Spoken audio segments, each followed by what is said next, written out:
On oublie seulement une chose, c'est qu'une grande partie de l'argent qui est dans notre porte-monnaie vient précisément de l'exploitation, depuis des siècles, de l'Afrique. Pas uniquement, mais beaucoup viennent de l'exploitation de l'Afrique.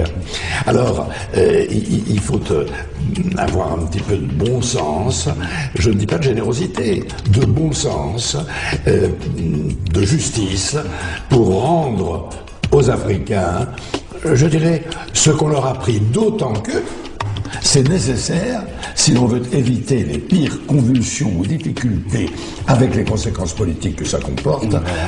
Pour le maintien du franc CFA, c'est un signe aussi de dépendance par rapport à la France. Non, monsieur, non, ben, je pense que vous avez des vieux clichés. Ce n'est pas un signe de dépendance. La monnaie, donc CFA est une monnaie indépendante, gérée par les Africains, avec une parité fixe que nous avons choisie, que nous pouvons abandonner si nous le souhaitons, mais c'est dans l'intérêt de ces pays. Le principe de la fixité des parités, ça veut dire quoi? Lorsque vous avez 1 euro, on vous donne toujours en arrondissant 656 francs CFA. Ça ne change pas. Qu'est-ce qu'il y a derrière? D'abord, on fait comprendre aux Africains que c'est une bonne chose.